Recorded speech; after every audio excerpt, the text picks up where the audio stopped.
Hello and welcome back to PD classes. I am Paras Tuggal and today's topic of discussion is integration of princely states. Chapter is challenges of nation building.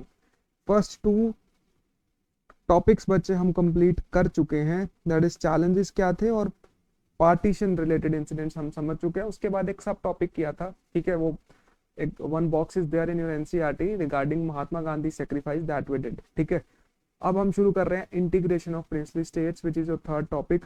ठीक है, and तीनों challenges अगर previous videos एक बार जाके देखो, आई have told you that तीन challenges थे। पहला चैलेंज फर्स्ट चैप्टर में हम सोल्व कर रहे हैं और फर्स्ट चैलेंज के अंदर तीन फर्दर इश्यूज थे। पार्टीशन, ठीक है, पार्टीशन के अलावा integration of princely states and reorganisation of states. Partition हमारा समझ लिया हमने, नाउ प्रिंसली स्टेट्स का इंटीग्रेशन इंडिया में कैसे हुआ ये हम समझ रहे हैं। ठीक है, सो लेट अस स्टार्ट। ठीक है बच्चे, इस टॉपिक में टोटल देयर आर 7 क्वेश्चंस और ये 7 क्वेश्चंस, ये वीडियो ये टॉपिक को मैं 2 पार्ट्स में करूंगा। फर्स्ट पार्ट में फर्स्ट 5 क्वेश्चंस करेंगे and last 2 questions they are big questions, उसको हम अलग वीडियो में कवर करेंगे। ठीक है, so let us start. 5 questions आज, next 2 questions in some other video. Let's start. First of all तो समझे हम प्रिंसली स्टेट्स है क्या, and not just princely states बच्चे। India was divided into 2 things, British Indian provinces and princely states। किसी पे भी कोई भी क्वेश्चन आएगा you should be able to answer that। British Indian provinces क्या है, princely state क्या है, ये तुम्हें पता होना चाहिए। and let us start। ठीक है, so British India was divided into British Indian provinces and princely states। जो ब्रिटिश इंडिया था, मतलब before independence India was divided into British Indian provinces and princely states. क्या है देखते हैं, पहले एक बार ये मैप देखो। ठीक है, जो बच्चे येलो वाला पार्ट है ना, that yellow part is British India and blue part is princely states. तो ऐसा कुछ भारत था। And see this is undivided India, that part of Bangladesh और जो हमने पार्टीशन में डिस्कस किया था ईस्ट पाकिस्तान, है ना, नाउ एंड वेस्ट पाकिस्तान, ये दोनों के दोनों इंडिया का ही पार्ट थे। We are united India at that time. तो यूनाइटेड इंडिया में ये हालत थी, blue colour British India, blue colour princely states, yellow colour British India.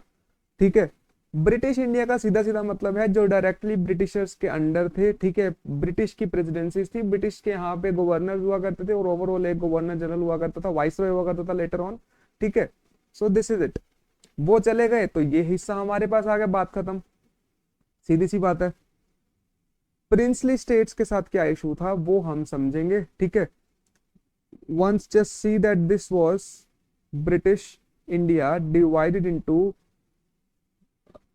This was undivided British India divided into British Indian provinces and princely states. ठीक है, yellow colour British India लिखा है तो British India का मतलब ये मान लो British Indian provinces है। ठीक है, नाउ सी 2 भागों में डिवाइडेड है, British Indian provinces and princely states. आगे देखो ब्रिटिश इंडियन प्रोविंसेस क्या हैं, let us see. So British Indian provinces were those territories that were directly under the control of British government, जो डायरेक्टली ब्रिटिश सरकार के under थे। ठीक है, वो हिस्से को ब्रिटिश इंडियन प्रोविंसेस बोला जाता था। वो चले गए, वो हमारा हो गया, बात खत्म, इंडिया का हो गया। प्रिंसली स्टेट्स देखो क्या है, this is the major issue, princely states. Now सी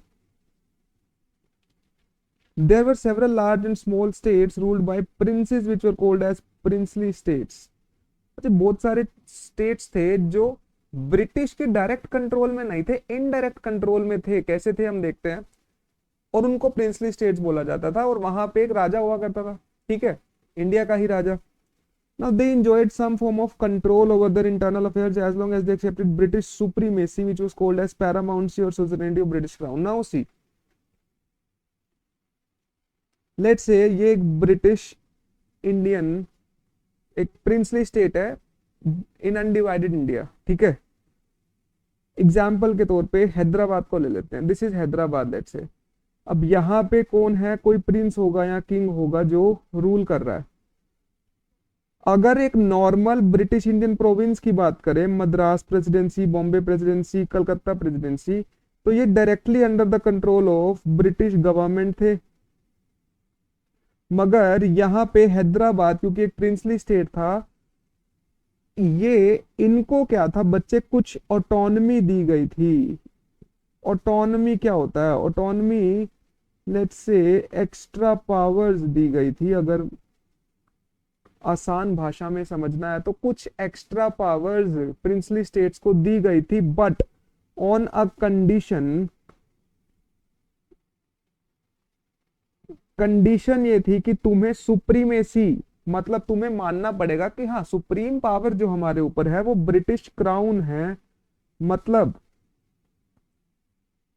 अपनी ओबीडियंस, दीज प्रिंसेस, ये अपनी ओबीडियंस ब्रिटिश क्राउन को ही दे रहे हैं। ठीक है, मान रहे हैं कि we are part, we are doing whatever we are doing, we are under you, don't worry. But कुछ ऑटोनॉमी इनको दी गई। ठीक है, कंडीशन थी कि तुम्हें मानना पड़ेगा that you are subordinate to British crown. ठीक है, सो दिस सिस्टम, इस सिस्टम को बोला गया, क्या बोला गया? पैरामाउंटसी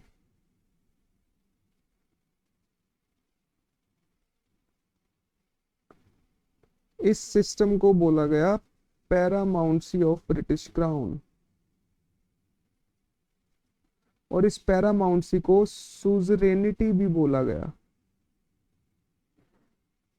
if the question will come paramountcy क्या है, सुजरेनिटी क्या है, आंसर विल बी दिस, जो अभी हम समझेंगे भी। ठीक है, पढ़ेंगे दिस सिस्टम। ठीक है, now see, let us read.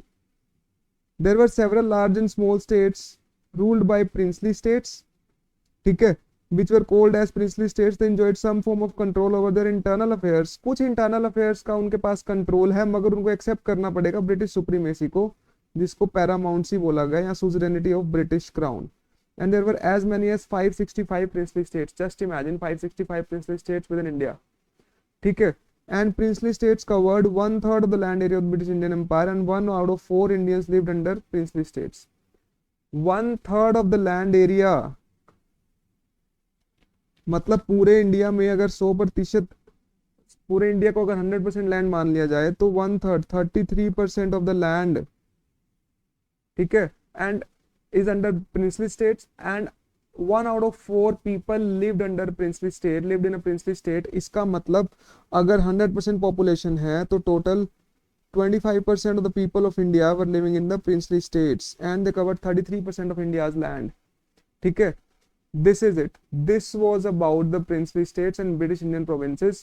The undivided India was this. ठीक है, the British India was this. That's it. First thing is this. ठीक है, first question done. Now let's come to the next question. This is the map. You have seen this before as well.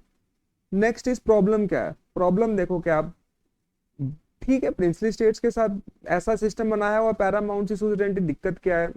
दिक्कत क्या है? Let us सी।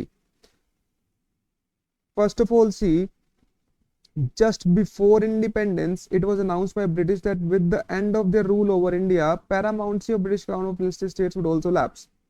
ठीक है, पैरामाउंटसी जो अभी पढ़ा है, जो सिस्टम है, ठीक है, कि कुछ ऑटोनॉमी मिलेगी, कुछ एक्स्ट्रा पावर्स उनके पास रहेंगी ब्रिटिश प्रिंसली स्टेट्स के पास, मगर उनको सुप्रीमेसी एक्सेप्ट करनी पड़ेगी ऑफ द ब्रिटिश गवर्नमेंट। ठीक है, अब इंडिपेंडेंस से कुछ टाइम पहले बता दिया गया कि जैसे इंडिपेंडेंस होगा तो ये पैरामाउंटसी वाला सिस्टम भी खत्म हो जाएगा, लैप्स हो जाएगा। एंड दिस मेंट दैट सारे 565 princely states would become legally independent, कि ये 565 प्रिंसली स्टेट्स अब इंडिपेंडेंट हो गए।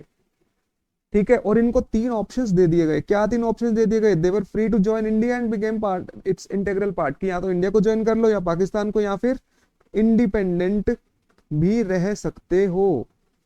Free to join India, free to join Pakistan and to remain independent, ये इनको आजादी दे दी गई प्रिंसली स्टेट्स को, क्योंकि पैरामाउंटसी लैप्स हो गई। जैसे ही इंडिपेंडेंस इंडिया को मिली, ब्रिटिशर्स गए, पैरामाउंटसी भी खत्म। ठीक है, प्रॉब्लम क्या थी? प्रॉब्लम ये थी कि जो डिसीजन था कि ये इंडिपेंडेंट रहे, पाकिस्तान के साथ जाए या इंडिया के साथ जाए, ये डिसीजन कौन लेगा? रूलर्स, प्रिंसली रूलर्स, जनता नहीं.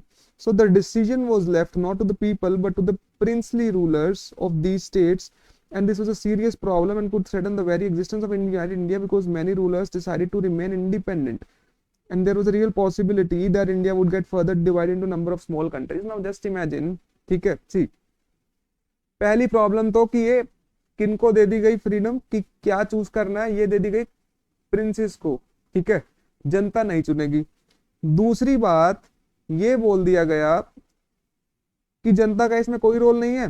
प्रॉब्लम दूसरी क्या थी कि इंडिया में 565 प्लस प्रिंसली स्टेट्स हैं, है ना, अभी हमने बात करी, और मेजरली रूलर्स चूज कर रहे हैं कि हम इंडिपेंडेंट रहेंगे ना. जस्ट इमेजिन एक कंट्री के अंदर 500 प्लस और कंट्रीज हो जाते तो इंडिया की क्या हालत होती. ये जो ब्लू वाली जगहें तुम्हें दिख रही हैं इस मैप में, ये सारे ब्लू वाली जगहें एक अलग कंट्रीज की तरह बिहेव कर रहे होते. तो पहली बात तो इंडिया एज अ कंट्री क्या ही रह जाता, कुछ भी ना बचता, ठीक है. तो इंडिया की एग्जिस्टेंस, एक यूनाइटेड इंडिया की, वही खतरे में आ गई, ठीक है, जैसे ही पैरामाउंट सी लैप्स हुई. सी and also in most of these princely states government were run in a non-democratic manner and the rulers were unwilling to give democratic rights to their populations. दूसरी बात, ये जो जितने भी प्रिंसली स्टेट्स हैं यहाँ पे बेसिकली नॉन डेमोक्रेटिक तरीके से सरकार चल रही है. राजा कौन चाहेगा कि भैया मैं लोगों को पावर दूं? ऑब्वियसली नॉट, है ना. The king does not know anything about power sharing, he himself is the power, that's it, ठीक है. तो वो अनविलिंग है राइट्स देने को पॉपुलेशन के, और वो जनता सारी इंडिया की जनता है भाई, तो हमें एक फिक्र भी थी. सो ये हमारे सामने प्रॉब्लम खड़ी हो गई regarding princely states. It threatened the very existence of India, ठीक है. नेक्स्ट, अब गवर्नमेंट की अप्रोच क्या थी to deal with this? Let us discuss. Again it's very important question, ठीक है. बच्चे इसको इग्नोर करते हैं बट ये क्वेश्चन आ जाता है बच्चे, ठीक है. 2 मार्क्स में भी, 4 मार्क्स में, 6 मार्क्स में नहीं आएगा, डोंट वरी. लेट्स सी क्या थी गवर्नमेंट की approach. Firstly, the people of most of the princely states clearly wanted to become part of the united Indian union.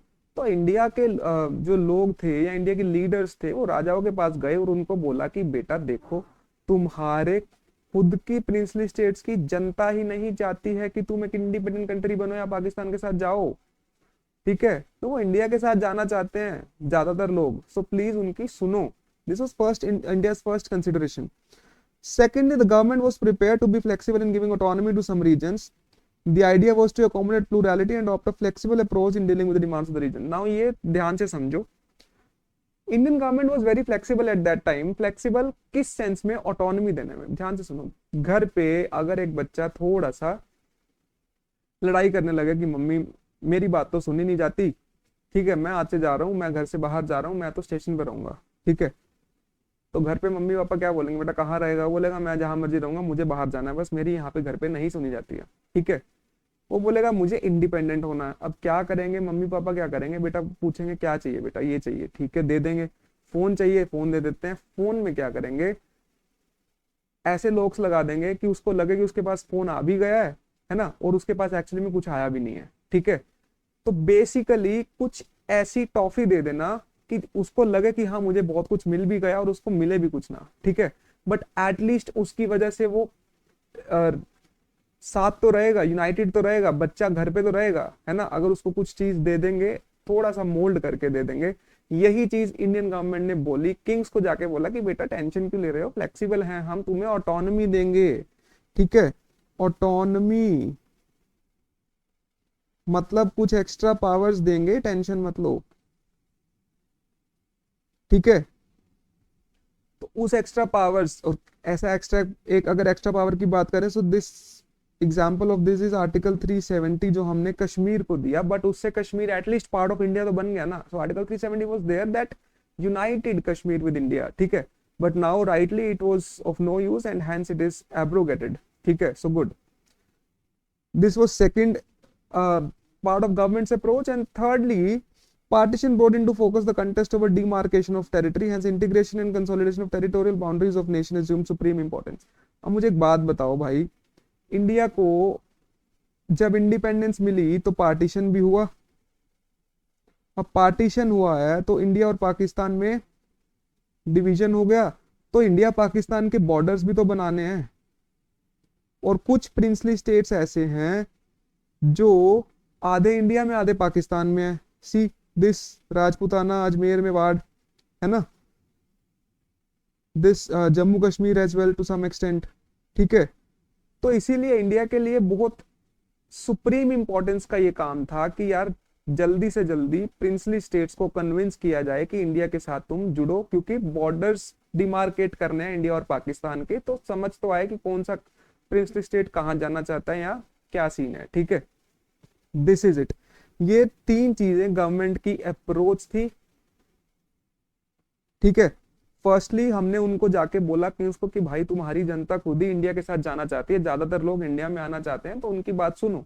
दूसरी बात हमने बोला कि we are flexible enough to give you certain amount of autonomy, कुछ extra powers देंगे, tension मत लो, India में आ जाओ।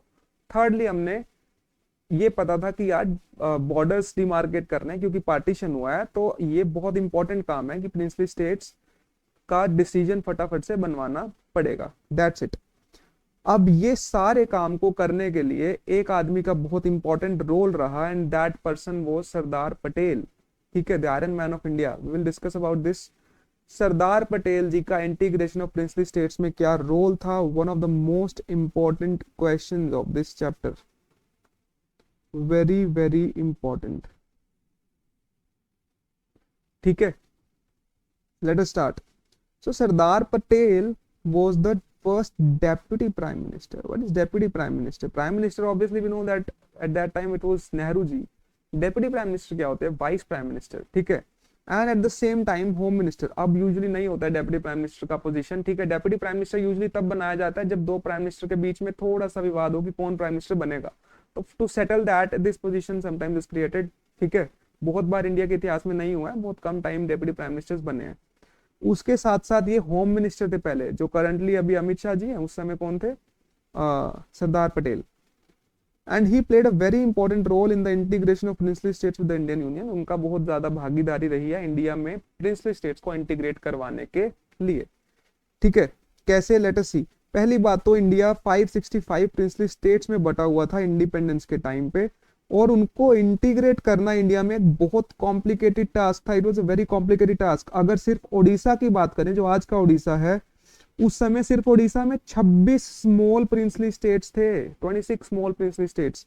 ठीक है, और अगर गुजरात के सौराष्ट्र रीजन की बात करें, ठीक है, गुजरात में बच्चे see this part of Gujarat is known as Saurashtra region. ठीक है,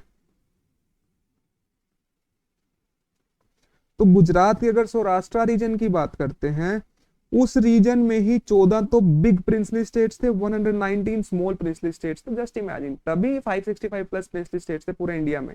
अब इतने प्रिंसली स्टेट्स को कन्विंस करना कि इंडिया में आ जाओ, it was a very difficult task.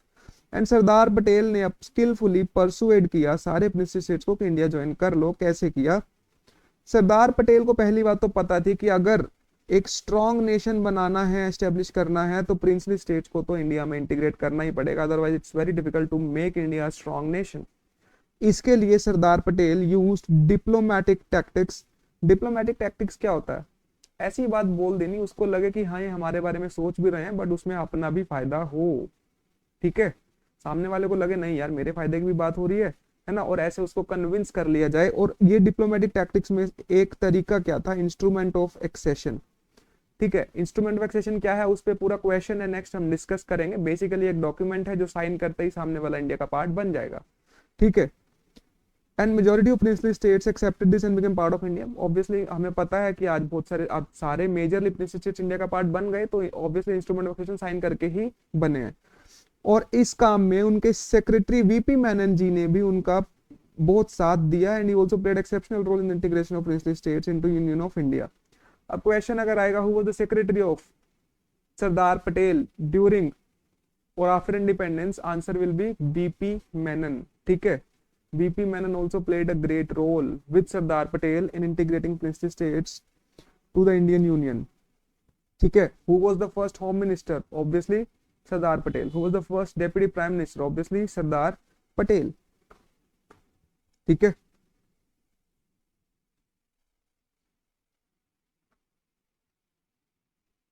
Just a second.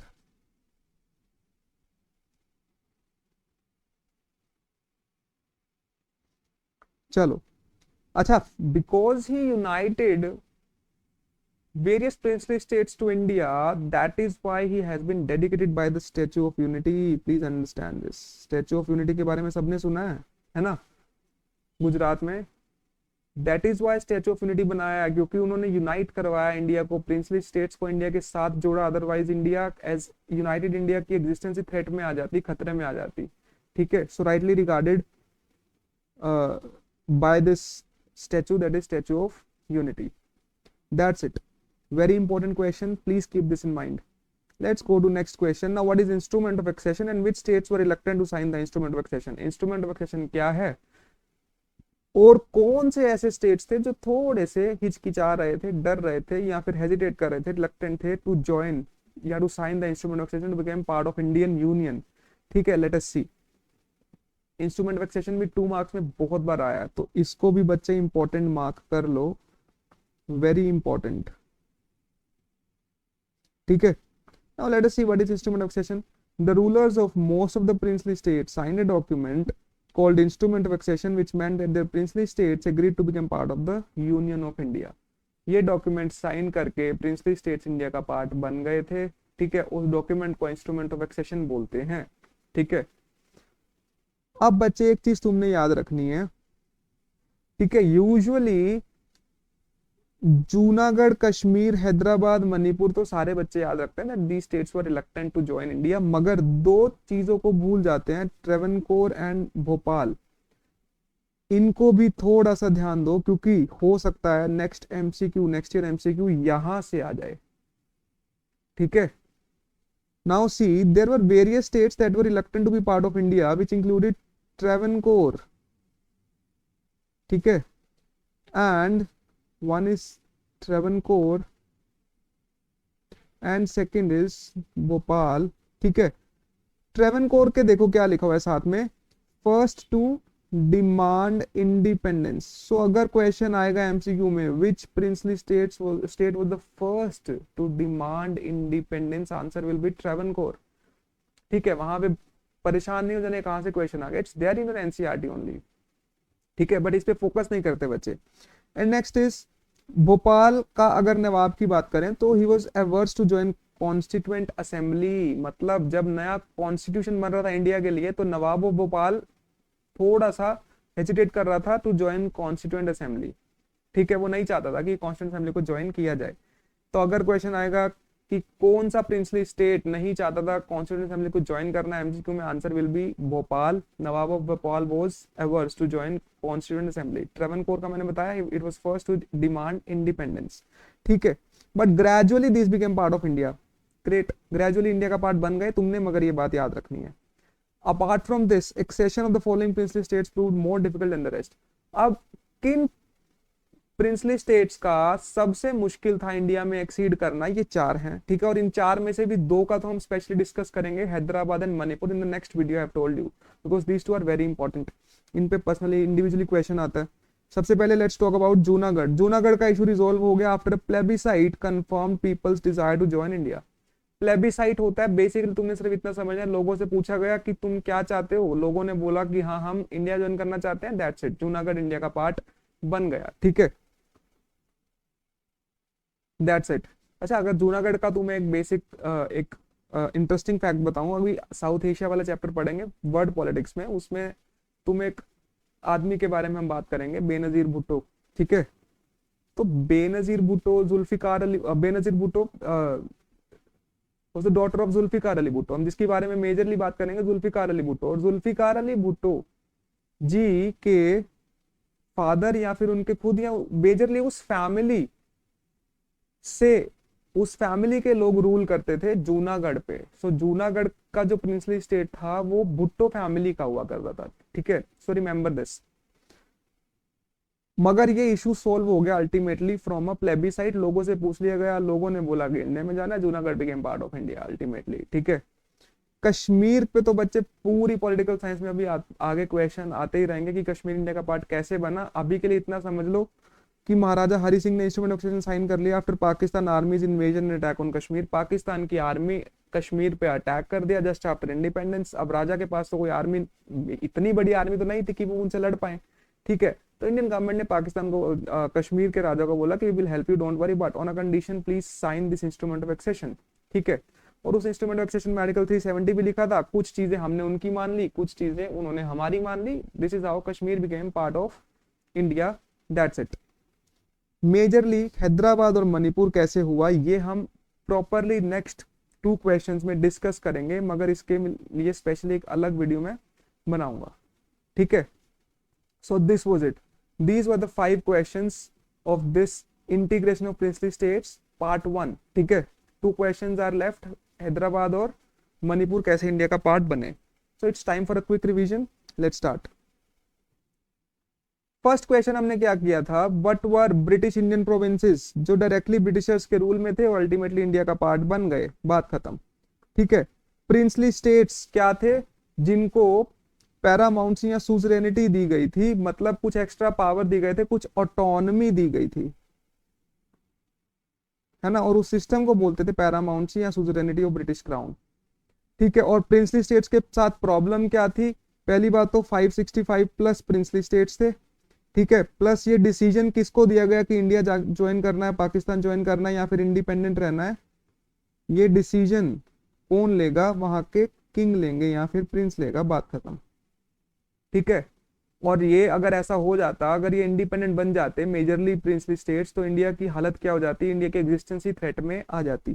फिर इंडियन गवर्नमेंट की अप्रोच क्या थी, 3 मेजरली हमने चीजों डिस्कस की। फर्स्ट ऑफ ऑल गवर्नमेंट ने बोला कि यार जो तुम्हारी जनता है, basically the people in your princely states, they want to join India only, so please join India.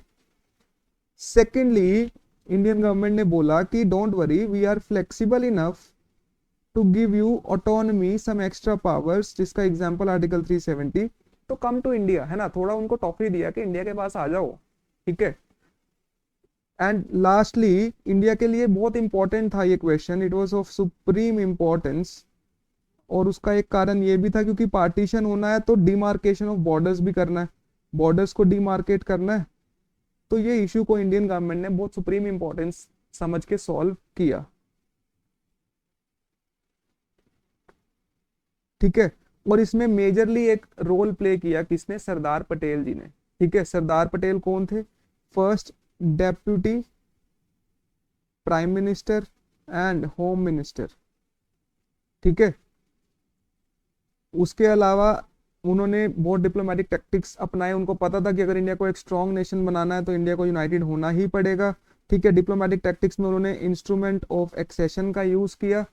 ठीक है, और अपनी स्किलफुल परसुएशन से मेजरली प्रिंसली स्टेट्स को इंस्ट्रूमेंट ऑफ एक्सेशन साइन करवा दिया गया। ठीक है, दिस हैपेंड, एंड इसीलिए उनके लिए स्टैच्यू ऑफ यूनिटी भी बनाया गया है। ठीक है, जस्ट ए सेकेंड बच्चे।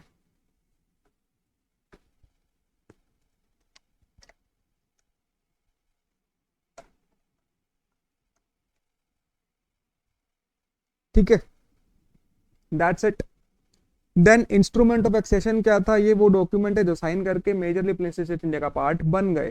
कौन से प्रिंसली स्टेट्स रिलक्टेंट थे ज्वाइन करने के लिए इंस्ट्रूमेंट ऑफ एक्सेशन, ट्रेवनकोर क्या था, it was first, Travancore was first who was reluctant to join India. ठीक है,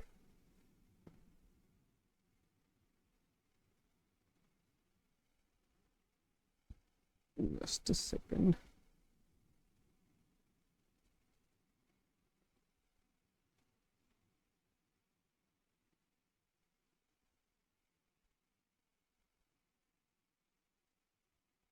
जस्ट अ सेकंड बच्चे, there is a technical issue.